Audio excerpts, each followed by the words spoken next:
महापुराण महाभारत में कई ऐसे रहस्य हैं जिनके बारे में बहुत ही कम लोगों को पता है।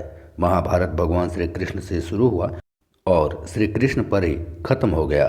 भगवान श्री कृष्ण ने मथुरा में जन्म लिया, गोकुल में पले बड़े और द्वारिका में शासन किया, जो कि 7 पुरियों में से एक है और 4 धाम यात्रा में से एक धाम है।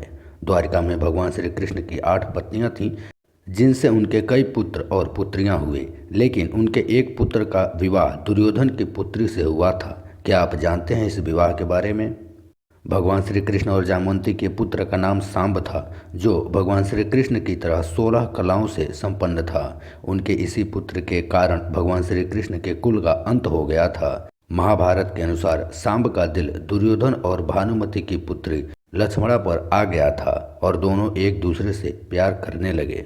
दुर्योधन के पुत्र का नाम लक्ष्मण और पुत्री का नाम लक्ष्मणा था। दुर्योधन अपनी पुत्री का विवाह श्री कृष्ण की पुत्र से बिल्कुल नहीं करना चाहता था, इसलिए सांब और लक्ष्मणा ने गंधर्व विवाह यानी प्रेम विवाह कर लिया। उसके बाद सांब ने लक्ष्मणा को अपने रथ पर बैठाकर ले जाने लगा।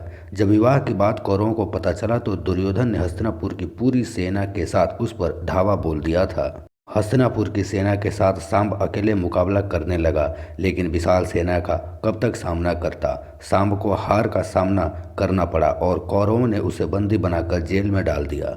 जब द्वारिका में कौरवों द्वारा सांब के बंदी की जानकारी मिली, तब बलराम हस्तिनापुर पहुंचे। वहां जाकर बलराम शांति वार्ता करना चाहते थे।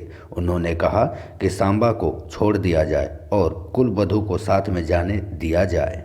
कौरवों ने बलराम की बातों को मानने से इनकार कर दिया और उनका अपमान किया। इससे बलराम को क्रोध आ गया और उन्होंने रौद्र रूप धारण कर लिया।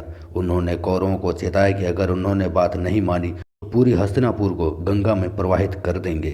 लेकिन कौरव तब भी नहीं माने तो बलराम ने अपने हल से हस्तिनापुर पर प्रहार किया और खींचकर गंगा जी में डुबोने के लिए चल पड़े। बलराम के प्रहार से पूरी हस्तिनापुर में हाहाकार मच गया। सभी लोग अपनी जान बचाने के लिए इधर उधर भागने लगे।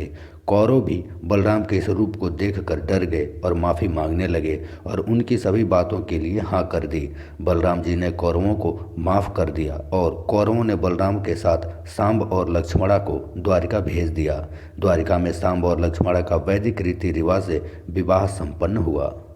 तो इस तरह से दुर्योधन और भगवान श्री कृष्ण आपस में समझे हुए।